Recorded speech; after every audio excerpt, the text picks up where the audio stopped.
You're listening to Self-Conscious with Chrissy Teigen, an Audible original podcast. Join me as we explore the cutting edge of health, wellness, and personal growth with the world's leading experts and thinkers. From inspiring stories to actionable insights, our conversations aim to help you lead a healthier, happier, and more productive life.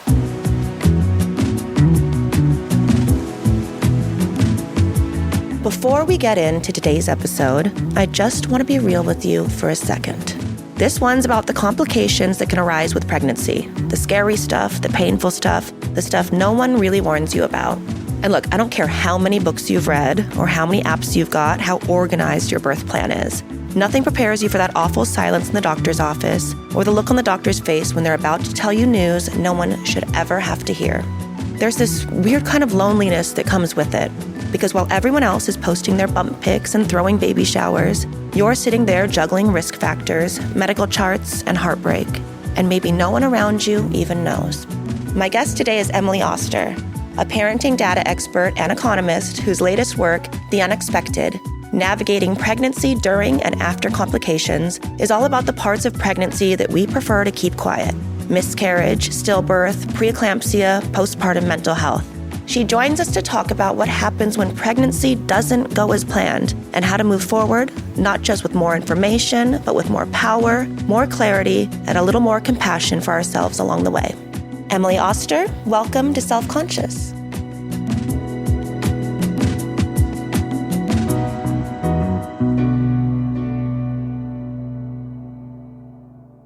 Where do we begin with this one? Where should we start? It's hard. It's not like an easy... It really isn't.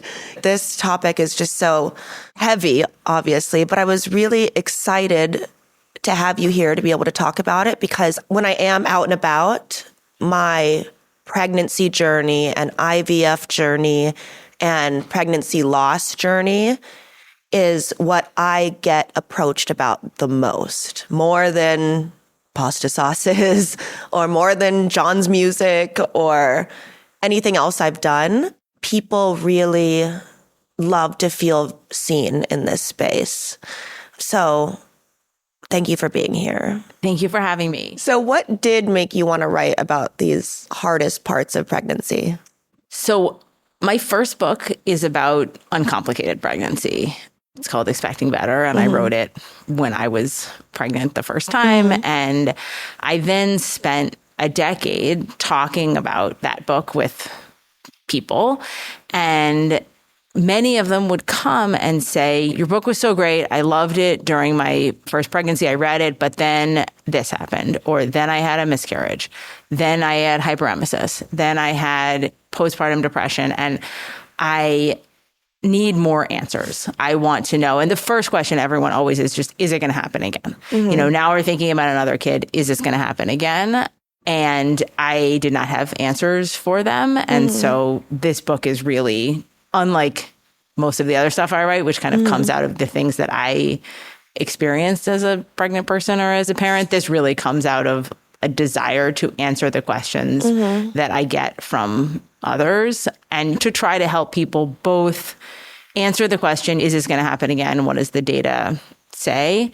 But also help them with this question of like, how do I interact with the medical system? The other thing I will say is I don't think that we talk about this enough. People talk more about first trimester miscarriage than they once did. I think that's more acknowledged. But the range of complications of pregnancy are very large.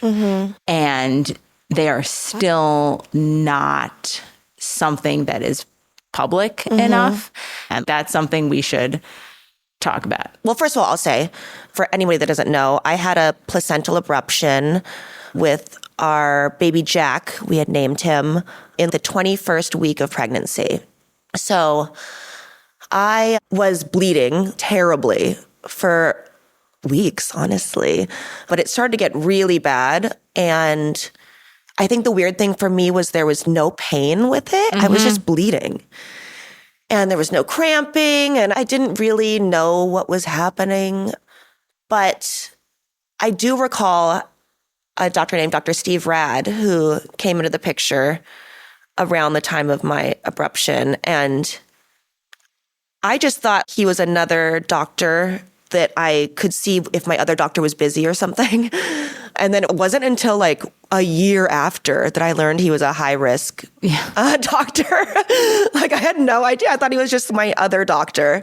And at the time the pandemic was happening, so I couldn't really go into the doctor's office myself. So they would bring the machines to the home.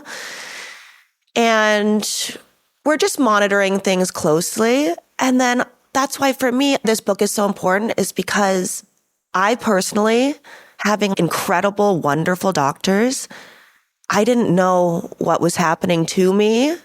And even after, I'm not sure that I have a ton of clarity about what happened still. Yeah. I mean, that part of the story, the sort of, I didn't know what was happening at the time, and then I never even learned about it later. I hear that so often, and I think part I'm like of having to Google myself. And you don't have your medical, so it's not even clear you could get the answer from Google even if you tried. And this sort of feeling that people have that I just would like to understand what happened, and yet we're kind of sometimes I think the medical system is trying to protect you and trying to present the best case scenario or present, well, we're just monitoring, we're just going to watch. But I think for women in this situation, often you do want, what is going to happen? What are the options? What are some things that might happen? Like, let's be prepared. And this book is really about... Yeah, I didn't have a list of the right questions to ask or... And that conversation with your doctor is so challenging because you're not a doctor. I'm not a doctor. No. We're not doctors. And so you're coming into that conversation already without a set of knowledge that they have. And then also coming in afraid and sometimes confused and sometimes in pain. And there is a need to know how to have a conversation that will get to some answers, but how do we know how to have that conversation? Even the day of the procedure, the only reason I know that what I had was called an abortion was because John and I were talking one day about Roe v. Wade and how it was so terrible that people are going to not have that option. And I was talking about it in terms of that's so bad for them. I can't believe that they have to go through that. And John was like, well, you went through it. And I was like, what? And he was like, you had an abortion. I was like, oh, what? I did? Is that what it was? So yeah, it didn't even occur to me that I had done that. And that's what was done. And then I'm like, I feel so stupid because obviously he was alive and I was bleeding a lot. And I remember having so many questions after, because I remember getting blood transfusions for a day. And I just remember being like, well, why can't I just live at the hospital and get blood transfusions till this baby can come out and then we can both be safe?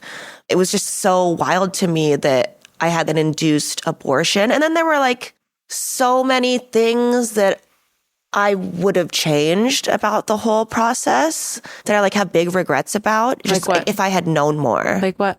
I was so clueless as to what was going to happen. I literally was filming funny videos. I was talking about it I'm bleeding a little bit and getting my nails done and just watching TV and making fun of shows and stuff. And then to look back on that now, I can truly see how ignorant I was to everything that was about to happen because it just happened so quickly.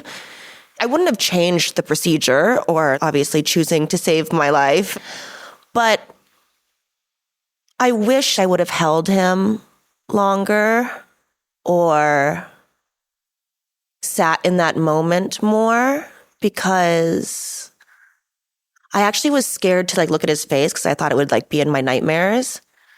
But now the mystery face is in my nightmares. And I don't know if that's better or worse or what. So it's kind of a jarring, you don't even know what this thing looks like. But yeah, he was so teeny tiny. And I remember looking at his feet, but I didn't look at his face. And I have big regrets about that. And then I didn't know that it was an option really. That I just thought, okay, you can see him and then you're supposed to just get rid of it and get it out.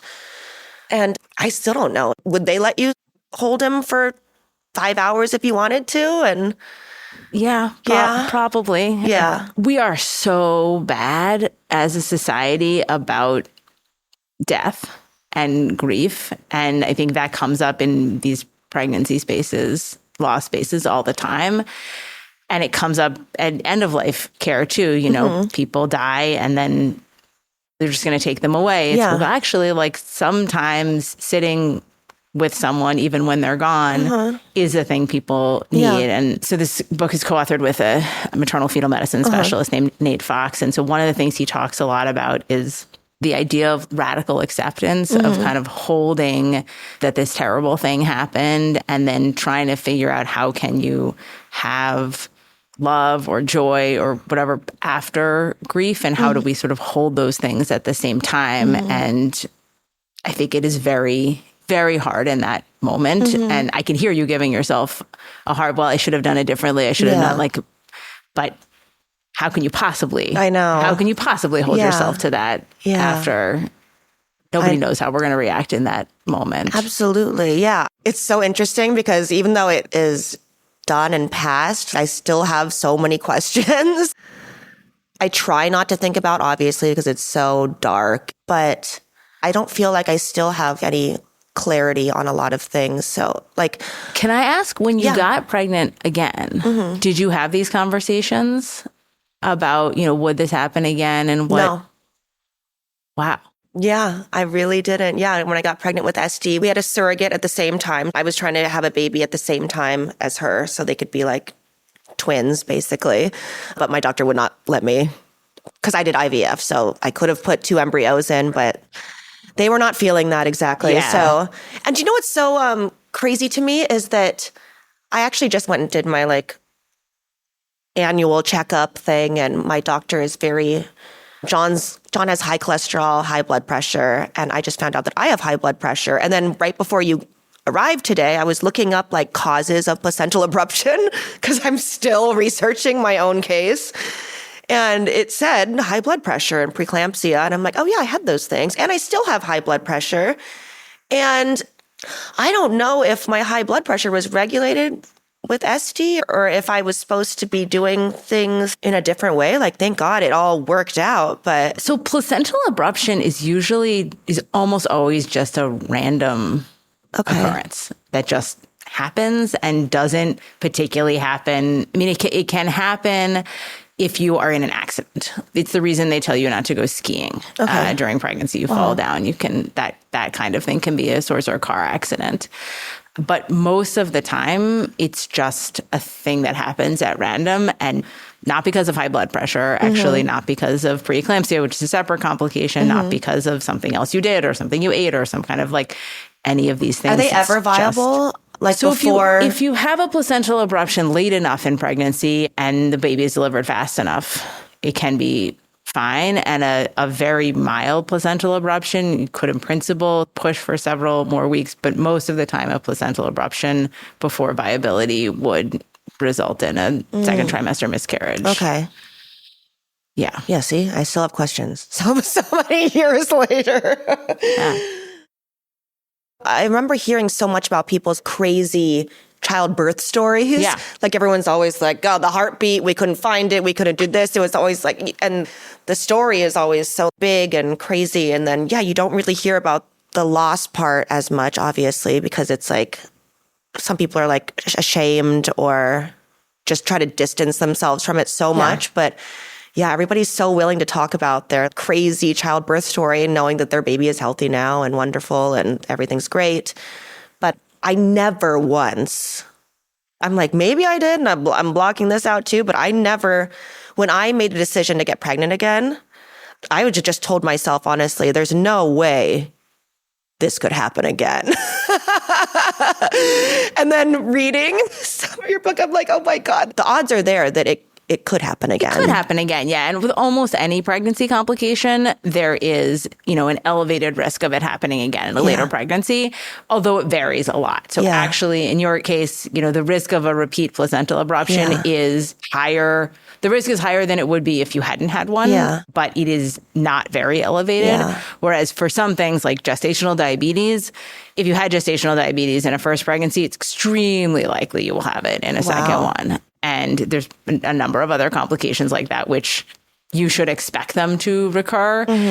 And if we don't tell people that, then they're not prepared. I think one of the stories I think all the time about is hyperemesis. So like extreme nausea and vomiting in pregnancy, which can be debilitating to the point of people just being sort of unable to more or less do anything other than lay in bed without vomiting. And there were so many people who told me this happened to me in the first pregnancy, but then when I was going to get pregnant again, we didn't think about the possibility that would happen again, and then it did. And now you have a toddler, and you can't go to work, and you can't. And they sort of said like we should have thought about it. Not that we wouldn't have had another kid, but that I would have prepared. We would have talked about it in advance. We talked about what kind of help we needed. Like it's not that there's nothing to do, and I think it's what happens is people want so much for it to be different. You want so much to say, well, this isn't going to happen again. It is going to be easier. I won't have another loss. Yeah. That we fail to think about that possibility. And then that makes us have much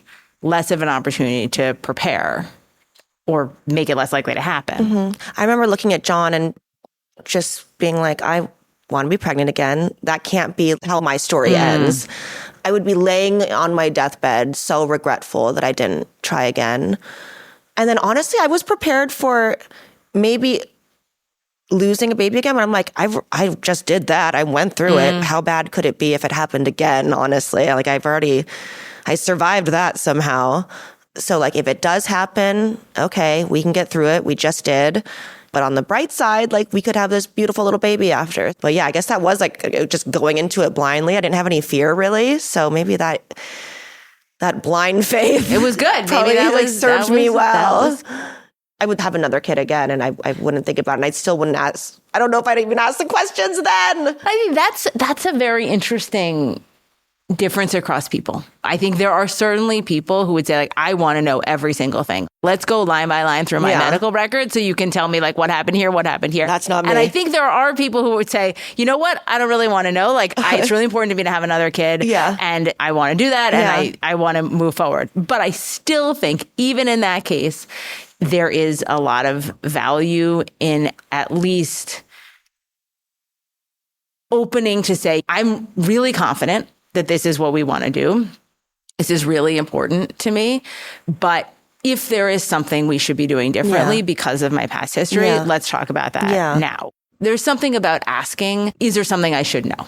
Yeah, absolutely. I do wish everything wasn't like this little doctor secret that they all knew about and like talked about and had feelings about without telling me. Yeah. I would have just like, you guys can tell me anything. Like, keep me updated on my body, please.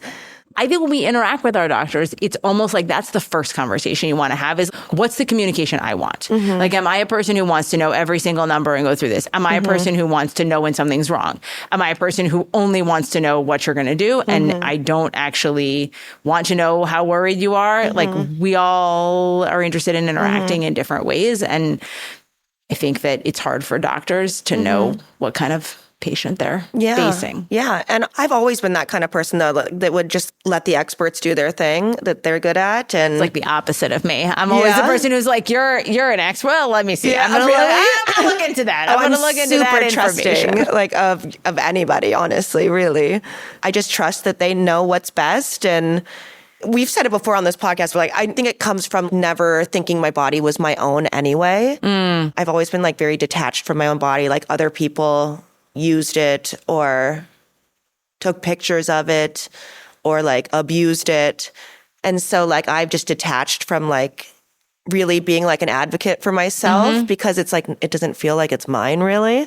So like I never really was the type to have the confidence to feel like I deserved that knowledge, honestly. Yeah.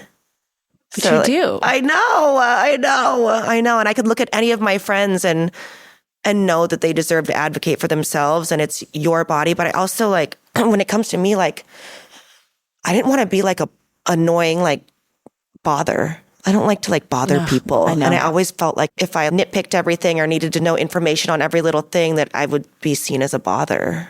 No, people are very afraid of bothering their doctors. Yes. No, that's like one of people's core fears. I think I might have had a whole C-section just because I didn't want to like, I wanted to make it easier for the doctor. Did you have a C-section with all the... No, just with SD.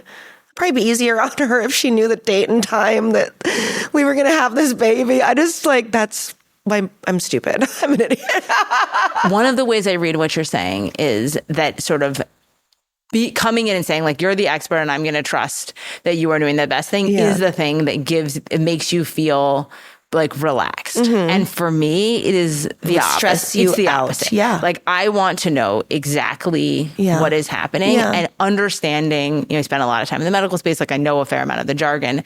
It is understanding the jargon that like allows me to relax. Yeah. But I think it's useful for people to know where in that spectrum they fall, because in order to make those conversations with your provider work the best, you do need to be able to tell them, like, this is the thing that's going to work for me. Yeah.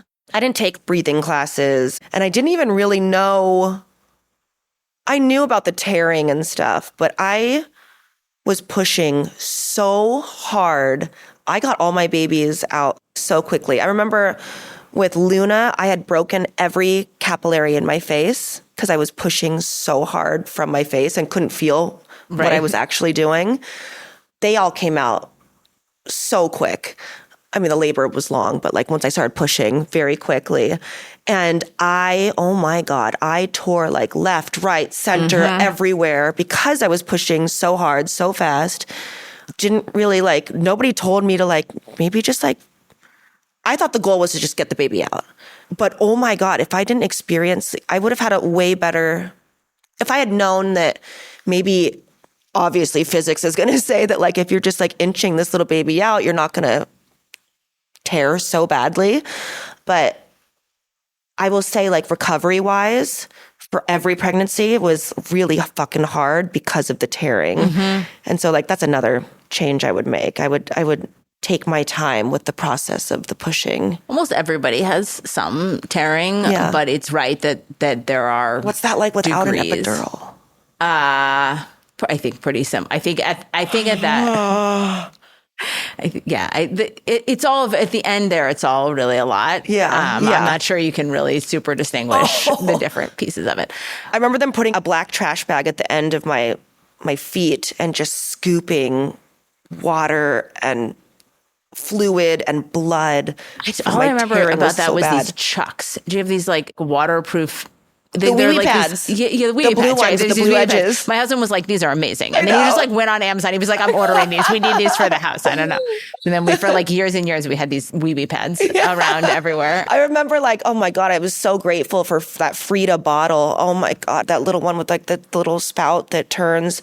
I peed for months with this bottle. The tearing, the stitches. I feel like this is another thing we do not prepare people enough for. I mean, I had a couple of friends before who had, kids before who sort of mentioned that this is not something where you go and we tell people, here are the things that might happen. Here's the degrees of this. Here's what the recovery might look like. Yeah. We tell people, you're going to have the baby and we'll fix it up nice. And then 6 weeks later, you can have sex. Yes. And there is a wide range of how much recovery people need and how things feel afterwards. Yeah. And it is not the same. Oh, yeah, the post-care. And then that's not even factoring in the postpartum depression that can happen that I knew was a word, but I also heavily associated it with wanting to kill your baby. I thought that since I felt all this love for my baby and didn't have Susan Smith thoughts of harming them, that I didn't have it. Because I grew up with those horror stories of those women with terrible postpartum depression that harmed their kids. And I never was able to associate that with myself because I loved my little babies so much. And so it was shocking to me, even being diagnosed with it. I didn't even bring it up. I had to go to my doctor and he took one look in my eyes and he just said, "How are you?"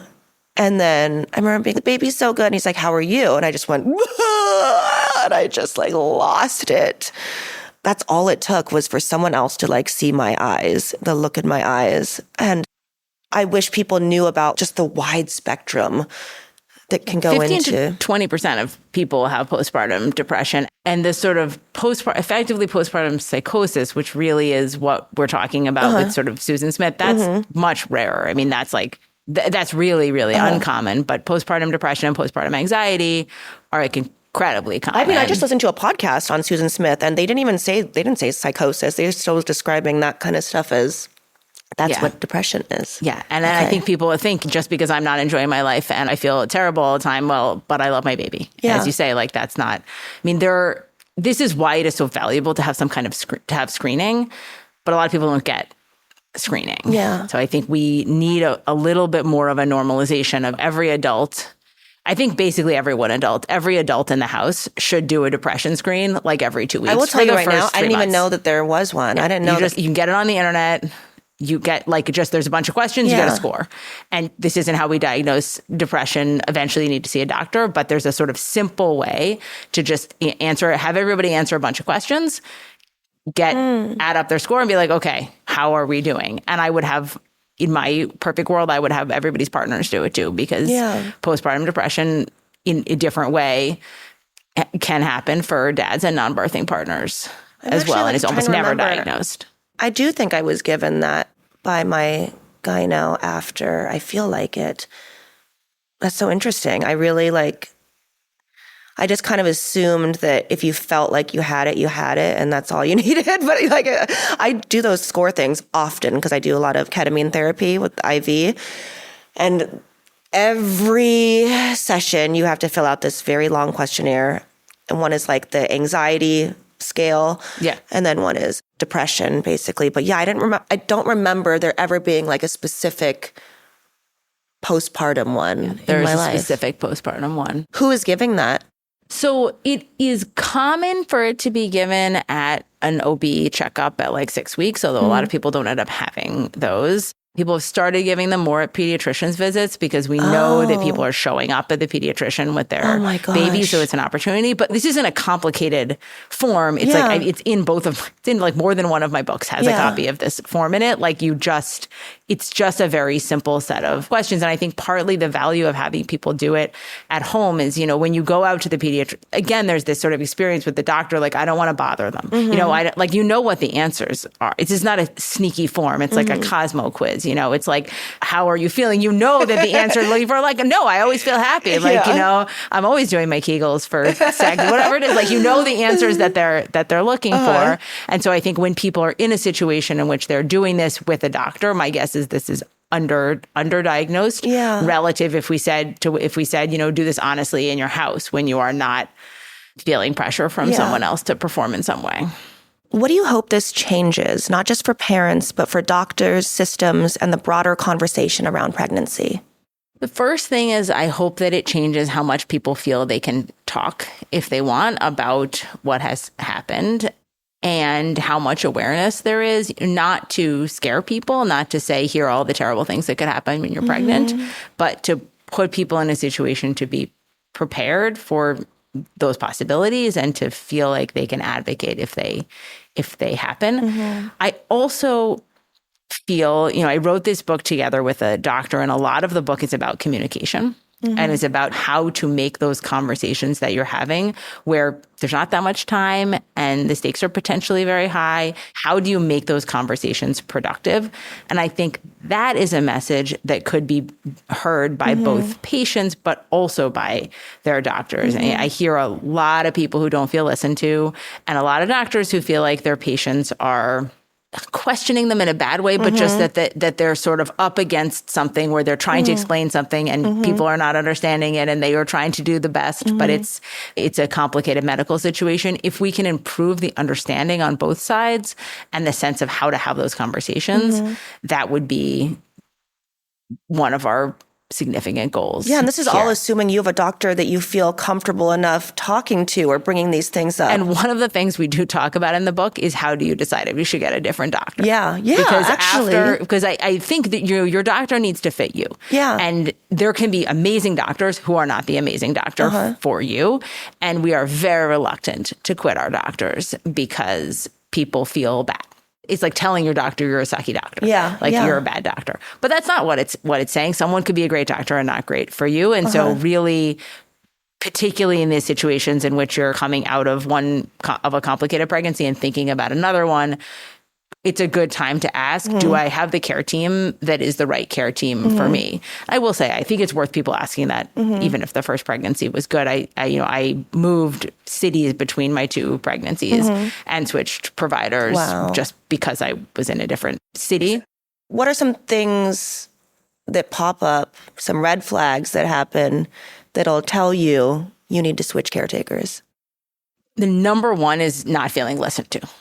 So when you leave the office, you feel like I didn't get my questions answered. And sometimes the reason you didn't get your questions answered is because you kind of blanked on your questions. And there are other solutions to that, like writing down in advance what you want to talk about. But often people can feel quite dismissed in their concerns. And you need to find a provider who does not make you feel dismissed. So I think being listened to is probably the core. Honestly, that's the main thing I would tell people to think about. If you're not feeling listened to, it's time to think about whether there's another or feeling provider. rushed. I think a lot of times with different doctors in my life, you just get the vibe that they got 600 more people to see this day. So I always I never felt like I really had a ton of time. Yeah, and there's a balance because, of course, you don't have that much time, and it is a joint responsibility to use the time effectively. But if you feel like I had significant there's no rule issues, or marker for how long you're allowed to talk to your doctor for. Right. Yes, there's a marker for how long they can bill for. But I think it is, you need to feel that you are getting the care that you need, particularly when things are complicated, but not only when they're complicated. Oh, wow. Yeah, I remember with my IVF doctor, who I love, he just there would be so many patients in the hallways waiting for him, this whole, not just for him, but for his whole reproductive health clinic. But I always felt like, Dr. Wong, you're amazing. He's amazing. He's the best. Just so seen and listened to. And I often felt like the specialist, even though I had to see a lot of freaking specialists and different people for different things all the time, it felt like the specialists always took their time. And I'm very appreciative of that. Yeah. The other thing I will tell people is if you are interviewing new doctors, make sure that you bring your true self to that interview. So, if you're going to choose a new doctor, you might as well talk to a few different options. Yeah. And the temptation in those conversations is to bring whatever is your kind of most normal, typical, high, to bring your highest kind of self and not bring all your crazy. I will tell people bring your crazy. Because you're crazy, they're going to get your crazy later. And you better find someone who's going to deal correctly with your particular brand of crazy. So, when you're talking to new pediatricians. Because I really when I'm looking for a doctor, I like a pretty office. And they got to be funny. Maybe that's your thing. You got to be funny. I'm trying to think. I don't think I have any funny doctors. You don't have funny doctors? I don't think I have funny doctors. I know. I just or I need them to give me shit or just. My primary care doctor is the mom of one of my daughter's friends. And I think I always make her late because we end up while she's doing my past mirror, we're what do you think of the math teacher? I would love that. I would love that. That's good. That's a good relationship. And she knows all the ways in which I'm crazy. She's always I understand you run too much, but here are the things you need to change. If somebody is out there listening right now and they're in the middle of a complicated pregnancy or fresh out of a loss, what's the first thing you want them to know? First thing I would say to them is, I'm so sorry that you're going through this. And then I think the second thing I would say is, to the extent that you can, knowledge is power in both understanding what's going on now or understanding what's gone on in the past. And if you can, even though it is hard, understanding more about your situation may help you move forward in an easier way. And maybe that means asking a friend to understand more about the situation, asking your partner. But don't be afraid of information because it can help. Before we end, there's something that I feel like is so under talked about too, and that is what it looks like to lose a baby and to still have your body in that state of pause.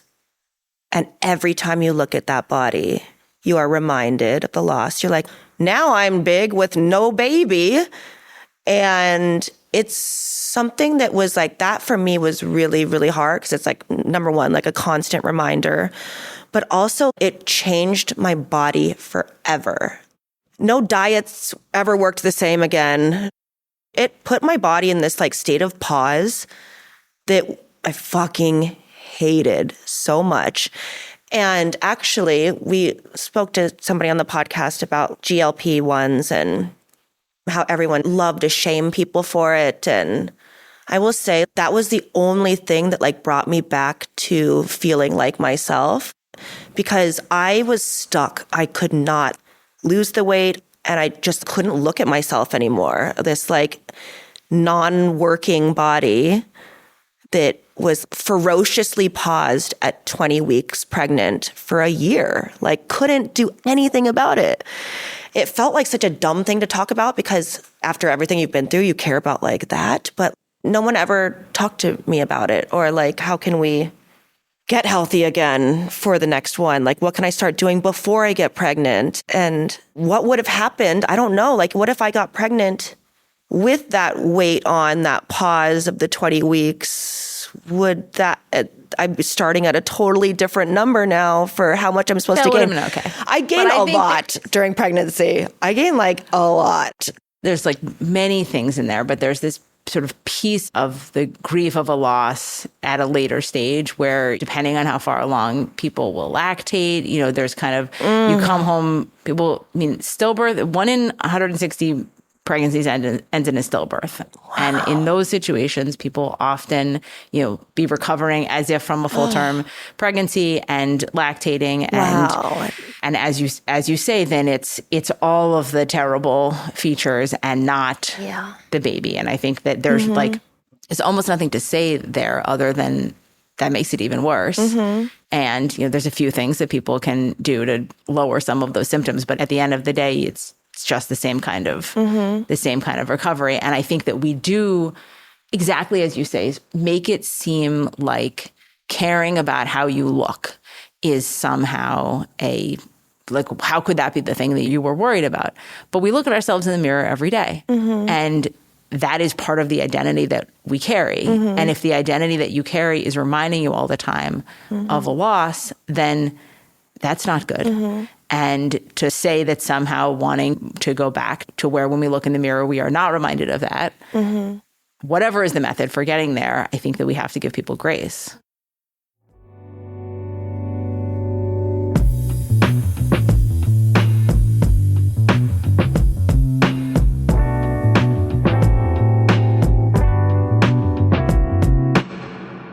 And now for the toolkit.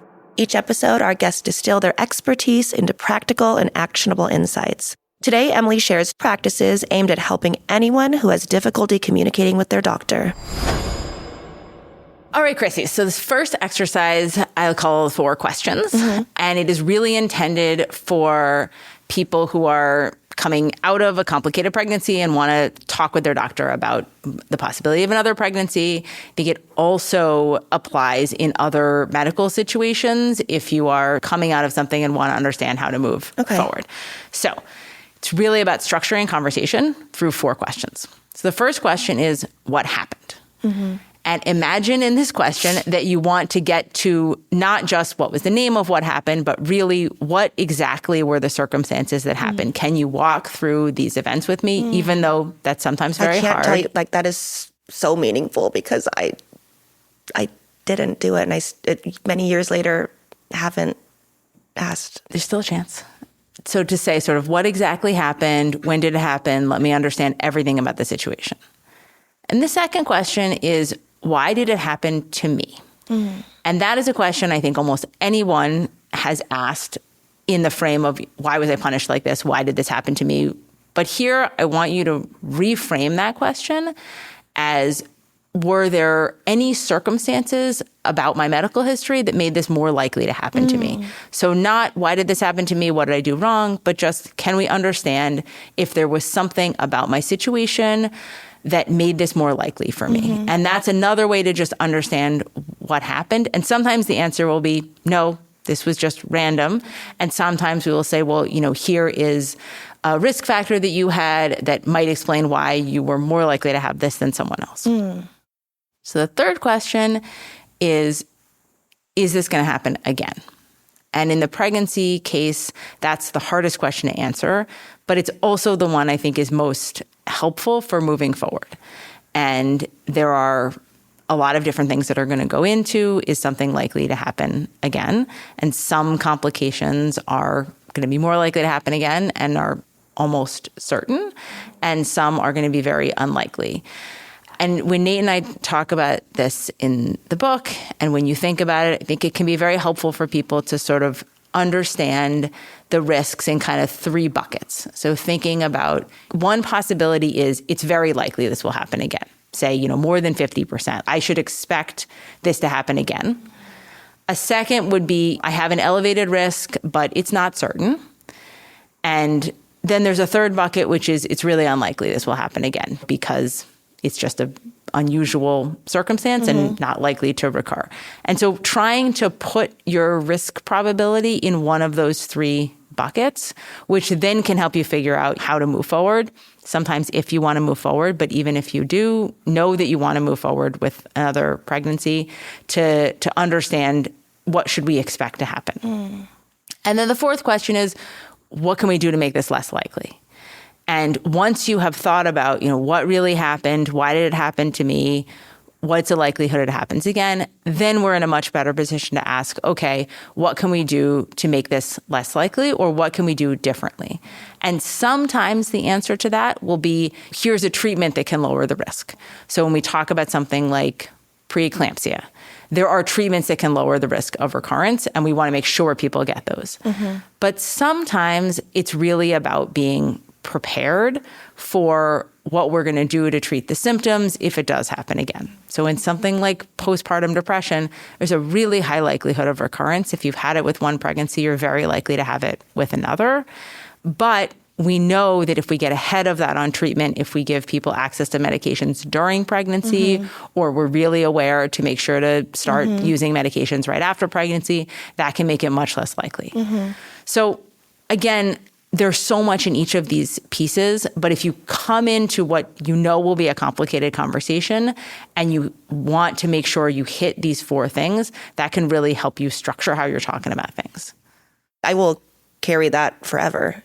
I definitely absolutely feel so much more empowered to be able to ask these tough questions. That's amazing. So thank you. Thank you for having me. This was such a pleasure. I Tell really John appreciate it. That I can only test out this ability if I get pregnant again. Right. I will totally mention it, yes. If I see him, I will. Thank you so much. Thank you. Thank you.